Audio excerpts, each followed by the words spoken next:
Hello students, मैं पीयूष राजपूत और आपका अपना चैनल पीयूष कोचिंग क्लासेस। तो बच्चों, अब तक हमने इलेक्ट्रिक डाइपोल में क्या क्या देखा। सबसे पहले हमने देखा कि इलेक्ट्रिक डाइपोल क्या होता है, डाइपोल मूवमेंट क्या है, क्या उसका फिजिकल सिग्निफिकेंस है। फिर हमने देखा कि इलेक्ट्रिक डाइपोल के एक्सियल पॉइंट पर और उसके इक्वेटोरियल पॉइंट पर क्या इलेक्ट्रिक फील्ड होता है। फिर बच्चों हमने इलेक्ट्रिक डाइपोल को रखा इलेक्ट्रिक फील्ड में, उस पर लगने वाले फोर्स को, टॉर्क और पोटेंशियल एनर्जी को पढ़ा। तो बच्चों आज हम पढ़ने जा रहे हैं कि अगर हम दो शॉर्ट डाइपोल लेते हैं तो उस पर कितना अमाउंट ऑफ फोर्स लगता है। तो हम बच्चों इसको दो केस में स्टडी करेंगे। अगर डाइपोल को पैरेलल रखें तो कितना फोर्स है, और उन दोनों को हम क्या रखें, सेम एक्सिस पर रखें तो कितना फोर्स लगेगा। क्लियर है इतनी बात। अब एक एक करके इनको बच्चों देखते हैं। तो सबसे पहला केस ले रहे हैं, केस फर्स्ट, कि जब दो डाइपोल को हम क्या रख रहे हैं, पैरेलल। ठीक है बच्चों, जैसे एक डाइपोल ये है और ठीक इसके पैरेलल, ये समझ लो कि ये दो डाइपोल हैं, ये ऐसे रखे हुए हैं, ये दूसरे के क्या है, पैरेलल। ओके, तो यानी कि पहला केस हो गया when dipole are placed parallel to each other। Clear है इतनी बात। चलो भाई, तो डाइपोल को हमने पैरेलल रखा है। अब देखो बच्चों, जो डाइपोल मोमेंट है, आप दोनों के डायरेक्शंस किसी भी ले सकते हो। मान लो डाइपोल मोमेंट की डायरेक्शन ऐसे है, एक इधर एक इधर, ये हमारा P1 है और ये P2 है। ठीक है बच्चों, ये दो डाइपोल हो गए। डाइपोल मोमेंट मैंने आपको दिखा दिया। अब देखो बच्चों, अगर आप बिल्कुल दिमाग में देखो, आपके आ रहा होगा कि अगर मैं डाइपोल के एक्सियल पॉइंट पर और इक्वेटोरियल पॉइंट पर इलेक्ट्रिक फील्ड पूछूं तो आपको याद होगा बिल्कुल कि ये अगर आपके पास एक डाइपोल है, ठीक है बच्चों, और अगर आप इसके एक्सियल एक्सेस पर कोई भी एक पॉइंट ले रहे थे तो क्या इलेक्ट्रिक फील्ड आ रहा था। तो आपको याद होगा जो डायरेक्शन डाइपोल मूवमेंट की थी बच्चों, वही डायरेक्शन इलेक्ट्रिक फील्ड की थी। याद करो, और ये इलेक्ट्रिक फील्ड होता था हमारा 2p upon 4 pi epsilon naught R cube, हाँ या ना। और अगर हम इक्वेटोरियल पॉइंट लेते थे, यहां पर अगर हम लेते थे तो डाइपोल मोमेंट की डायरेक्शन तो यही है, और इस पॉइंट पर इलेक्ट्रिक फील्ड ये होता था, और इस इलेक्ट्रिक फील्ड की जो वैल्यू होती थी बच्चों, वो कितनी होती थी, तो वो होती थी p upon 4 pi epsilon naught R cube. Clear है इतनी बात। तो ये दोनों बातें आपको याद रहेंगी कि एक्सियल पॉइंट पर जब हम निकालते थे तो इलेक्ट्रिक फील्ड और डाइपोल मोमेंट की डायरेक्शन सेम थी, और अगर हम इक्वेटोरियल पर निकाल रहे थे तो जिस डायरेक्शन में आपका डाइपोल मोमेंट की डायरेक्शन है उसके अपोजिट आपकी इलेक्ट्रिक फील्ड की थी। ठीक है बच्चों, अब देखो, ये एक डाइपोल ऐसे रखा हुआ है और ये ऐसे है। अगर मैं इसकी वजह से इस पर इलेक्ट्रिक फील्ड देखूं तो अगर इसके डाइपोल मोमेंट की डायरेक्शन ये है तो इलेक्ट्रिक फील्ड तो अपोजिट होगा ना। तो इसकी वजह से जो इलेक्ट्रिक फील्ड होगा वो इधर होगा, और इसकी वजह से जो इलेक्ट्रिक फील्ड होगा वो इधर होगा। क्लियर है इतनी बात। चलो भाई, तो मैं क्या कर रहा हूँ, एक सपोज कर रहा हूँ कि दो डाइपोल हैं। Suppose dipole are placed at a separation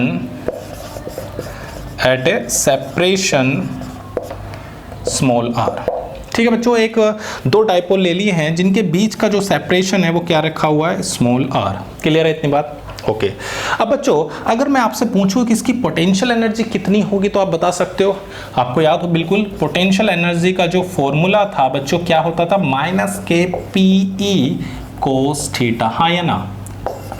अगर इसकी पोटेंशियल एनर्जी की बात करें तो दोनों की डायरेक्शन कैसी है, अपोजिट, यानी कि एंगल कितने का हुआ, 180।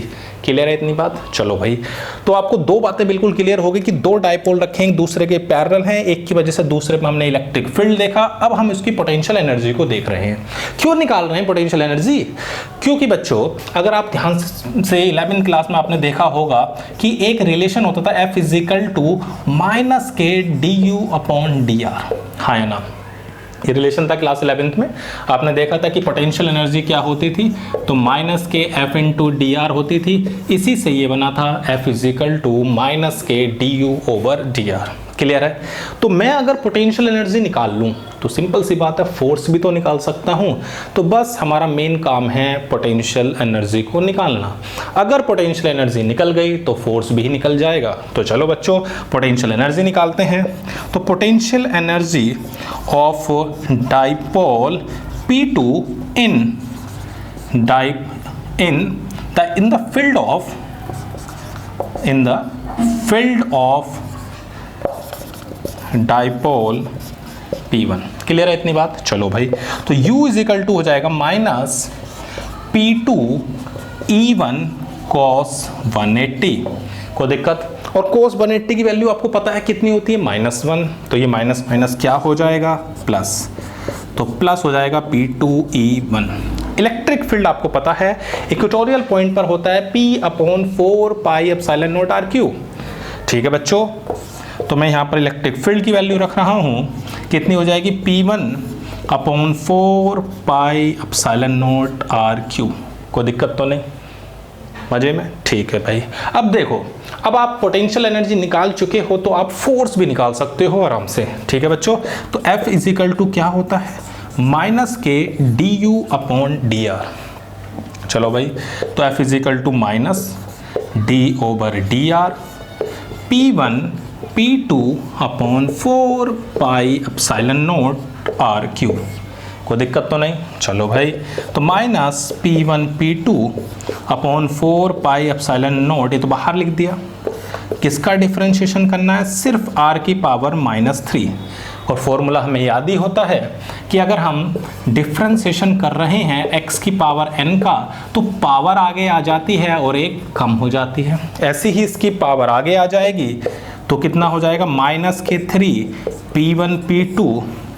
चलो भाई, इसको मैं इधर लिख देता हूँ। तो ये आ जाएगी आपकी -3 P1 P2/4πε0r की पावर -4। पावर आगे और एक पावर कम, यही तो है फॉर्मूला nxn-1। तो पावर आ गई तो कितना हो गया हमारे पास? तो ये निकल के आ गया 3 P1 P2/4πε0r की 4। तो ये हमारा फोर्स आ गया। कोई दिक्कत तो नहीं? क्लियर है इतनी बात? तो हमने क्या करा? दो डाइपोल लिए हैं जो एक दूसरे के पैरेलल हैं, एक की वजह से दूसरे पर इलेक्ट्रिक फील्ड निकाला और उस पर हमने क्या निकाल ली? Potential energy. क्यों निकाल ली पोटेंशियल एनर्जी? ताकि हमारे पास अगर पोटेंशियल एनर्जी है तो हम फोर्स को बहुत आसानी से निकाल सकते हैं। तो क्या फोर्स आया? 3 P1 P2/4πε0r की पावर 4। यानी कि अगर हमारे कैसे हैं? पैरेलल हैं। पहला केस पैरेलल था, अगर कैसे हैं? पैरेलल हैं, तो उस केस में फोर्स हो जाएगा 3 P1 P2/4πε0r की 4। ये हमारा फोर्स निकल गया। क्लियर है इतनी बात? कोई दिक्कत तो नहीं? फटाफट लिखो बच्चों, इसका सेकंड केस देखते हैं कि क्या कहता है इसका सेकंड केस। यहाँ तक क्लियर है? चलो भाई, अब बच्चों सेकंड केस में हम उसको क्या लेंगे? सेम एक्सेस पर लेंगे सेकंड केस। चलो भाई, इसे भी देख लेते हैं क्या आता है सेकंड केस।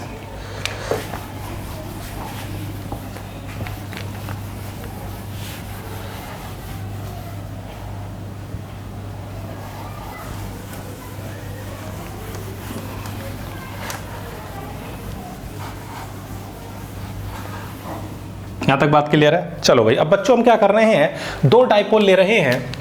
चलो ऐसे ले लिए एक्सिस पर, एक ये है P1 और दूसरा है P2। उन दोनों के बीच का सेपरेशन R है। कोई दिक्कत तो नहीं? चलो भाई, एक चीज़ का और ध्यान रखना, अभी जो फोर्स आया था पैरेलल वाले केस में, वो कितना आया था? वो आया था 3 P1 P2/4πε0r की 4। कि फोर्स पॉजिटिव है या निगेटिव? तो भैया पॉजिटिव है। तो ध्यान रखना, अगर फोर्स पॉजिटिव आता है तो वो रिपल्सिव होगा। फोर्स अगर निगेटिव आएगा तो वही अट्रैक्टिव होगा। दिमाग में बिल्कुल ध्यान रखना, आ सकता है क्वेश्चन। चलो भाई, अब हमने दो डाइपोल ले लिए। केस नंबर सेकंड हमारा क्या कहता है? When dipole are placed on the same axis. किस पर रखे हुए हैं बच्चों? सेम एक्सिस पर रखे हुए हैं। ठीक है बच्चों, अब देखो मैंने आपको बताया था अगर इलेक्ट्रिक फील्ड हम एक्सियल पॉइंट पर निकाल रहे थे तो डाइपोल मूवमेंट और इलेक्ट्रिक फील्ड की डायरेक्शन सेम थी। अगर इसकी वजह से इस पर निकालेंगे तो इलेक्ट्रिक फील्ड इधर होगा और इसकी वजह से निकालेंगे तो किधर होगा? E2 इधर होगा। क्लियर है ना इतनी बात? चलो भाई, तो Suppose the dipole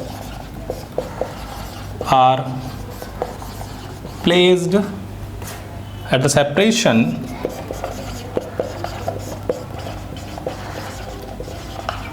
small R पर हमने क्या कर दिया, प्लेस कर दिया है, किस पर है, एक्सेल पॉइंट पर हैं, दोनों सेम एक्सिस पर लाई कर रहे हैं। क्लियर है इतनी बात? तो सेम कॉन्सेप्ट रहेगा। इस बार भी हम क्या निकालना जा रहे हैं, पोटेंशियल एनर्जी। ठीक है बच्चों, तो potential energy of dipole P2 in the field of P1। तो पोटेंशियल एनर्जी का फॉर्मूला वही -K P2 cos 0 होगा, क्योंकि इस बार इन दोनों की जो डायरेक्शन है बच्चों वो सेम है। डायरेक्शन अगर सेम होगी तो एंगल क्या होगा बच्चों, 0 होगा। चलो भाई, तो -K P2 E1 की वैल्यू याद करो। एक्सेल पर अभी मैंने आपको बताया था कि इलेक्ट्रिक फील्ड अगर आप एक्सेल पॉइंट पर निकालोगे तो 2P/4 pi epsilon not r³ होता है। क्लियर है इतनी बात? तो अब यहाँ पर रख देते हैं, तो कितना हो जाएगा, 2P/4 pi epsilon not r³। Clear है? चलो भाई, अब अपना फोर्स निकालते हैं, F = -du/dr। ठीक है बच्चों, कोई दिक्कत तो नहीं। अब इसमें क्या क्या कांस्टेंट हैं वो रख लेते हैं, -K 2P1 P2 4 pi epsilon not r³। Clear? Constant जो है वो ना बाहर निकाल दिया, 2P1 P2 4 pi epsilon not. अब हमें डिफरेंशिएट, माइनस माइनस तो प्लस हो गए, डिफरेंशिएट किसको करना है, r⁻³ बस पावर आगे और एक पावर कम। तो 2P1 P2 4 pi epsilon not -3 r⁻⁻। Clear है? तो ये आ गया -K 6P1 P2 4 pi epsilon not r⁻⁴। Clear है? तो ये कब निकला, जब दो डाइपोल को हम कैसे रख रहे हैं, सेम एक्सिस पर रख रहे हैं। कैसा है ये, निगेटिव। तो अगर निगेटिव है तो कैसा होगा बच्चों, तो फोर्स हमारा होगा अट्रैक्टिव। क्लियर है? और एक बात और समझ में आई कि ये फोर्स इस फोर्स का डबल है।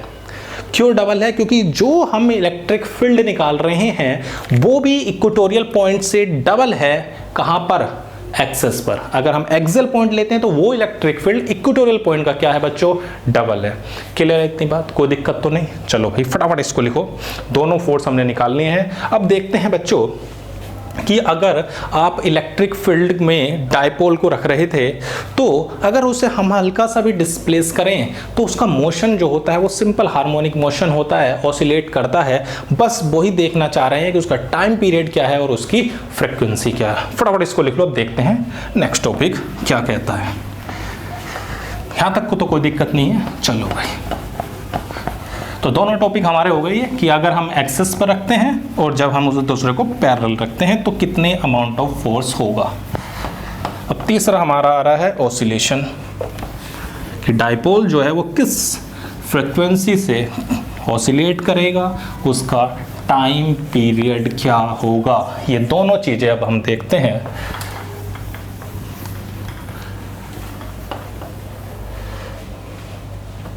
अब बच्चों मैं क्या कर रहा हूँ, एक डाइपोल ले रहा हूँ, यानी टॉपिक हो गया ऑसिलेशन ऑफ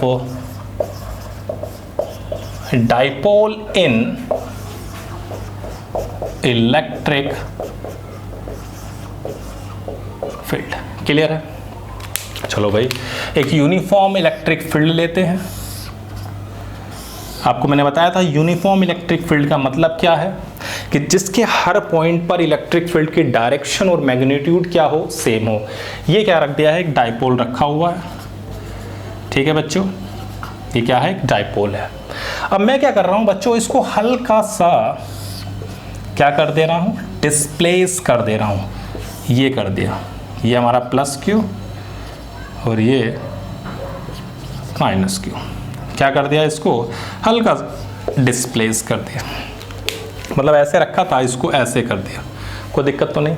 अब जैसे ही हम इसको करेंगे तो बच्चों इस पर एक रीस्टोरिंग टॉर्क लगेगा जो इसे वापस मीन पोजीशन पर लाने की कोशिश करेगा। क्यों? क्योंकि ये जो है इसकी स्टेबल पोजीशन है। ये कौन सी पोजीशन थी बच्चों? Mean position. तो इस पर ये लाने की कोशिश करेगा जैसे ही छोड़ा, लेकिन रुक नहीं पाएगा। क्यों? मतलब ऐसे समझ लो ये ऐसे है, इसे हल्का सा डिस्प्लेस के छोड़ा तो ये आया वापस, तो इनर्शिया की वजह से ये इस मीन पोजीशन को क्रॉस कर जाएगा और आगे चला जाएगा, फिर वापस आएगा। तो इस तरह से इसका मोशन क्या होगा? सिंपल हार्मोनिक मोशन होगा। क्लियर है इतनी बात? चलो भाई, तो सबसे पहले मैं निकालता हूं इसमें कि रीस्टोरिंग टॉर्क क्या है। तो रीस्टोरिंग टॉर्क हमारे पास हो जाएगा, टॉर्क का फॉर्मूला आपको बताया था मैंने, टॉ इज इक्वल टू होता था पीई साइन थीटा। अब अगर रीस्टोरिंग है तो ठीक उल्टा ही होगा उतना, यानी कि minus K PE sine theta. Clear है? अब बहुत ही छोटा सा एंगल लिया है और आपको पता है कि अगर एंगल छोटे होते हैं थीटा इज वेरी स्मॉल। अगर बहुत छोटा एंगल लिया है तो बच्चों साइन थीटा थीटा होता है। तो टॉ इज इक्वल टू आ जाएगा माइनस के पीई थीटा। और आपने क्लास 11th में फॉर्मूला पढ़ा होगा टॉ का, टॉ इज इक्वल टू होता है आई अल्फा, जहां पर आई है मोमेंट ऑफ इनर्शिया और अल्फा है आपका एंगुलर एक्सेलरेशन। तो टॉ इज इक्वल टू क्या हो गया? I alpha is equal to minus K PE theta, और अल्फा आ गया minus K PE upon I. Clear है? अब देखो बच्चों, आपने कंडीशन पढ़ी थी alpha is equal to minus K omega square theta. ये जो कंडीशंस थी आपकी सिंपल हार्मोनिक मोशन की थी। ठीक है बच्चों? अब देखो कंपेयर करो, अगर कंपेयर करा जाए तो ये चीज आपकी क्या हो जा रही है? Omega square. तो ओमेगा स्क्वायर हो गया पीई अपॉन आई, और ओमेगा की वैल्यू क्या हो गई? पीई अपॉन, ठीक है बच्चों? और ओमेगा इज इक्वल टू क्या होता है? तो 2 पाई अपॉन टी। तो टी इज इक्वल टू हो जाएगा कितना? 2 पाई अपॉन ओमेगा। तो T is equal to 2 pi under root I over PE. तो ये क्या आ गया बच्चों? टाइम पीरियड, कि इस टाइम पीरियड से क्या करेगा? एक सिंपल हार्मोनिक मोशन करेगा। कोई दिक्कत तो नहीं है? क्लियर है इतनी बात? अब देखो बच्चों, जो आई है वो क्या है? तो बच्चों आई हमारा मोमेंट ऑफ इनर्शिया होता था। क्या होता था आई? Moment of inertia. ठीक है बच्चों?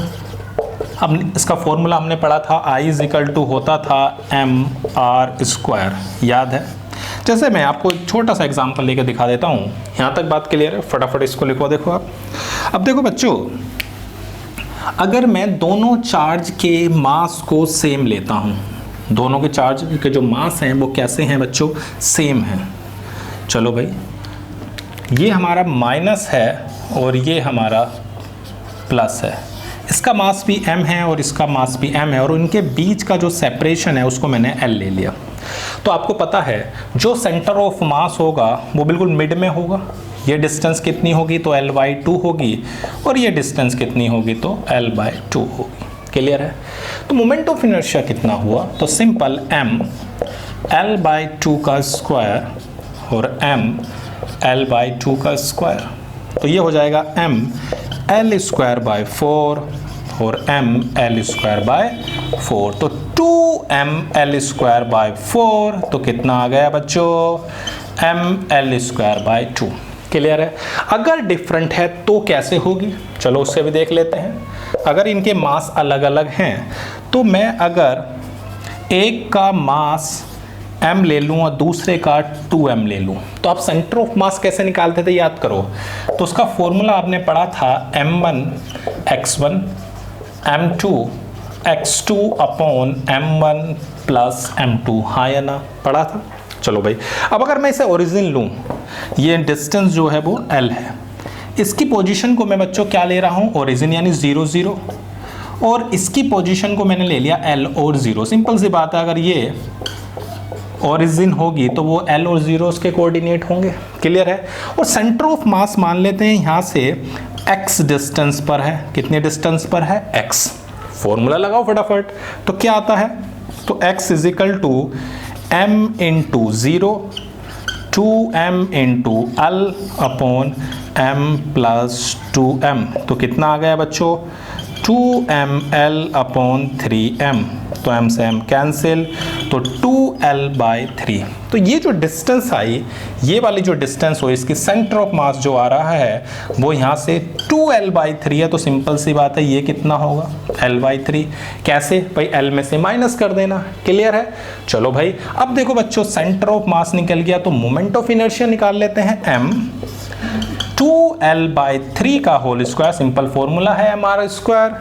ठीक है भाई, तो 2m l/3 का होल स्क्वायर। अब देखो कितना आता है m 4l²/9 2ml²/9। क्लियर है। तो कितना हो गया, 4 और 2 हो गए 6, और हमारे पास 6ml²/9। तो इसे काट सकते हो, तो आ गया 2/3ml²। क्लियर है इतनी बात, कोई दिक्कत तो नहीं। तो इस तरह से बच्चों हम क्या है, मोमेंट ऑफ इनर्शिया निकाल सकते हैं आराम से, और फॉर्मूला हमारे याद ही है। अब तुरंत हम टाइम पीरियड निकाल देते हैं, कोई दिक्कत तो नहीं है। अब इसे फटाफट लिखो आप बच्चों। अब देखते हैं इस पर कुछ न्यूमेरिकल। तो बच्चों फर्स्ट क्वेश्चन क्या कह रहा है, consider a system of 2 short dipole placed along the x axis at the separation d, force on dipole with dipole moment p due to other dipole. दोनों कैसे रखे हैं, सेम एक्सिस पर रखे। मैंने आपको ये फॉर्मूला बताया था, F is equal to -6p1p2 upon 4πε0 r⁴। Minus sign तो ये शो कर रहा था, ये कैसे हैं बच्चों, अट्रैक्टिव हैं। ये तो अट्रैक्टिव नेचर दिखा रहा है। तो आप सिंपल फॉर्मूला लगाओ। देखो डाइपोल मोमेंट एक का क्या है p और दूसरे का क्या है 2p। तो रख देते हैं formula, F is equal to 6p into 2p 4πε0। कितना हो जाएगा, डिस्टेंस आपके पास है d, तो 2 2 ज़ा 4 और 2 3 ज़ा 6। तो F इज इक्वल टू आ गया 3p² अपॉन πε0 d⁴। ये हमारा हो गया। और कैसी नेचर है बच्चों, तो अट्रैक्टिव है। क्लियर है। तो ऑप्शन कौन सा हो रहा है, 3p² अपॉन πε0 d⁴, और नेचर है अट्रैक्टिव। क्लियर है, कोई दिक्कत तो नहीं, आसान था। बस क्वेश्चन देखा, 2 फॉर्मूले दिमाग में रखने हैं कि अगर दोनों पैरेलल हैं तो फोर्स का फॉर्मूला है कितना हमारा 3p1p2 अपॉन 4πε0 r⁴, और कैसी नेचर है उसकी, तो रिपल्सिव। अगर सेम एक्सिस पर है तो फॉर्मूला क्या है, F is equal to 6p1p2 upon 4πε0 r⁴, और नेचर कैसी है, अट्रैक्टिव। बहुत आसान था, फटाफट नोट करो। देखते हैं नेक्स्ट क्वेश्चन। तो बच्चों सेकंड क्वेश्चन क्या कह रहा है, एक short dipole of dipole moment p is placed at a distance x from origin, charge q is kept fixed at origin, the force upon electric dipole due to the point charge q। इस point charge की वजह से इस पर हमें electric field वो निकालना है, फोर्स। तो ऐसा देखो बच्चों, ये भी तो कर सकते हो, अगर जितना फोर्स ये इस पर लगा रहा होगा, सिंपल सी बात है ये भी उस पर इतना ही फोर्स लगा रहा हो, तो आप क्या करो, पहला काम ये करो कि डाइपोल की वजह से Q पर कितना फोर्स लग रहा है। तो देखो force F is equal to क्या होता है, QE। तो मैं निकाल रहा हूं फोर्स ऑन चार्ज Q। तो देखो भाई F is equal to formula आपने पढ़ा है QE। अब देखो इलेक्ट्रिक फील्ड, इसकी वजह से इस पर कितना इलेक्ट्रिक फील्ड होगा। तो देखो आपको मैंने बताया था कि electric field due to dipole हम निकाल रहे हैं कहां पर, एक्सियल पर, यानी कि एक्सेस पर। और एक्सेस पर इलेक्ट्रिक फील्ड क्या होता है, तो 2p अपॉन 4πε0 x⁵, हाँ या ना। और डायरेक्शन वही होती है जो डाइपोल मोमेंट की, यही डायरेक्शन है, तो इसकी भी यही रहेगी बच्चों, कोई दिक्कत। यानी जिस डायरेक्शन में डाइपोल मोमेंट है उसी डायरेक्शन में इलेक्ट्रिक फील्ड है। तो फोर्स कितना आ गया, तो F इज इक्वल टू आ गया 2p upon 4πε0 x³ into Q। और डायरेक्शन क्या है इसकी, एक्स एक्सिस की ओर, यानी कि I कैप। यही तो आपका फोर्स है। अब बताओ, अगर आपको फोर्स पता चल गया किस पर, चार्ज पर, तो क्या आप डाइपोल पर नहीं निकाल सकते, इतना ही फोर्स होगा, लेकिन डायरेक्शन क्या होगी बच्चों, अपोजिट। तो force on the dipole due to Q charge इस Q चार्ज की वजह से क्या फोर्स होगा, तो सिंपल हो जाएगा 2pq 4 pi epsilon not x cube, बस डायरेक्शन अपोजिट होगी। अगर इस पर फोर्स इधर है तो इस पर फोर्स इधर होगा, इक्वल एंड अपोजिट फोर्स होगा, हाँ या ना, कोई दिक्कत तो नहीं। तो देखो हमारे पास ऑप्शन कौन सा मैच करता है, तो ये है ऑप्शन। क्लियर है। तो मैंने क्या बताया आपको कि आपके पास एक चार्ज था, एक डाइपोल था, आपने डाइपोल की वजह से उस पर इलेक्ट्रिक फील्ड निकाला और इलेक्ट्रिक फील्ड मिल गया तो फोर्स मिल गया। क्लियर है। अब इस पर अगर फोर्स पता है तो इतना ही फोर्स इस पर लग रहा होगा, सेम मैग्नीट्यूड का होगा, बट अब डायरेक्शन क्या होगी, अपोजिट। कूलम्ब्स लॉ यही तो कहता था, कूलम्ब्स लॉ में आपने देखा था कि जितना फोर्स वो उस पर लगा रहा है उतना ही फोर्स वो इस पर लगा रहा है, बस दोनों की डायरेक्शंस कैसी थी, अपोजिट थी। क्लियर है इतनी बात, कोई दिक्कत तो नहीं। फटाफट लिखो, बढ़ते हैं अगले क्वेश्चन की ओर। तो बच्चों थर्ड क्वेश्चन क्या कह रहा है, two short dipoles are placed on the x axis as shown, various distance and dipole movements have been marked in the diagram, electric field at point R. हमें यहाँ पर इलेक्ट्रिक फील्ड निकालना है। ठीक है बच्चों, दो डाइपोल दिए हैं जिसका डाइपोल मोमेंट 8p है, एक का डाइपोल मोमेंट p है। चलो भाई इस पहले कंपोनेंट करते हैं इसके। तो देखो इसका कंपोनेंट किधर हो जाएगा, एक कोस हो जाएगा और ऊपर हो जाएगा साइन। इधर क्या हो गया बच्चों, 8p कोस थीटा और इधर हो गया 8p साइन थीटा।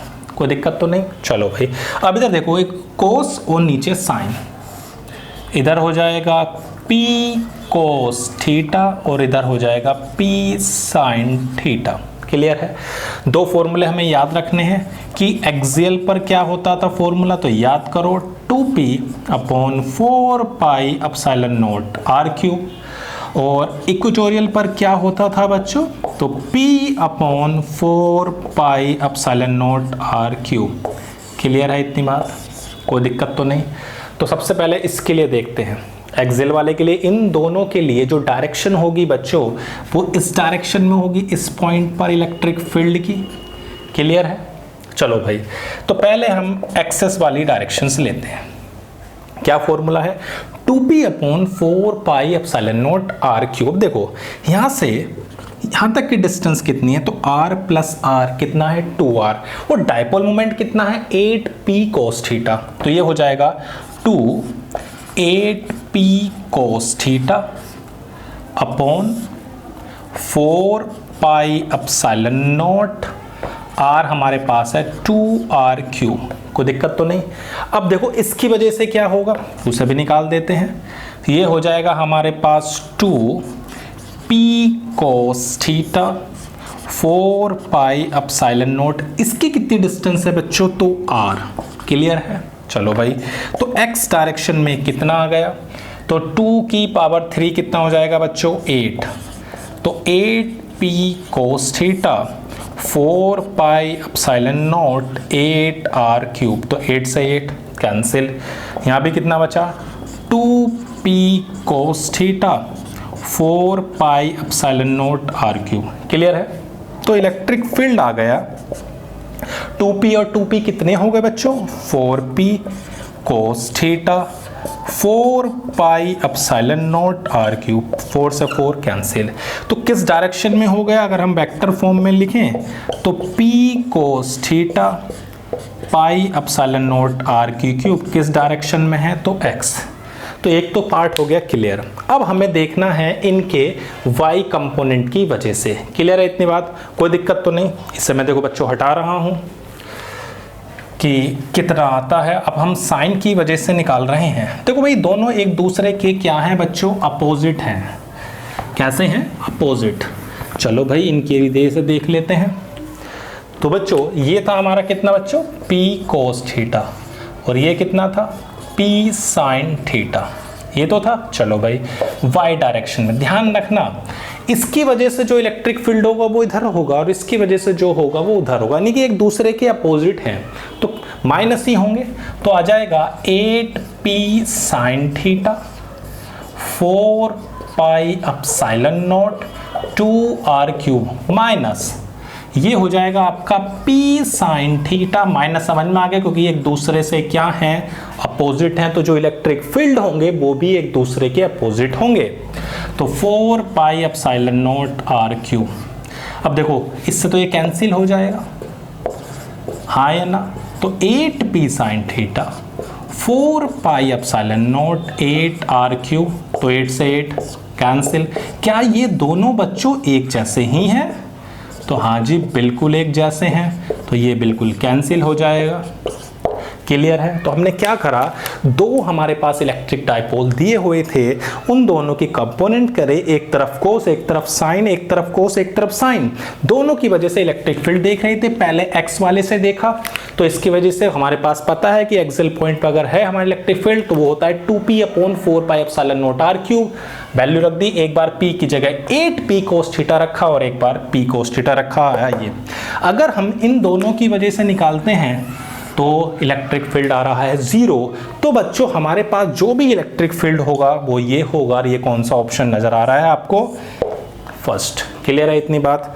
तो बच्चों हमने इस क्लास के अंदर ये देखा कि अगर हमारे पास दो शॉर्ट डाइपोल होते हैं तो उनके बीच में कितना फोर्स है अगर वो एक दूसरे के पैरेलल हैं और सेम एक्सिस पर रखे हुए हैं। फिर हमने देखा कि अगर इलेक्ट्रिक डाइपोल को हम यूनिफॉर्म इलेक्ट्रिक फील्ड में रखें और हल्का सा डिस्प्लेस कर दें तो वो सिंपल हार्मोनिक मोशन करता है, तो उसका टाइम पीरियड क्या था और उसके लिए ओमेगा हमने निकाली, और फिर हमने कुछ इंपॉर्टेंट क्वेश्चन किए बच्चों। तो इस क्लास में सिर्फ इतना ही। Thank you.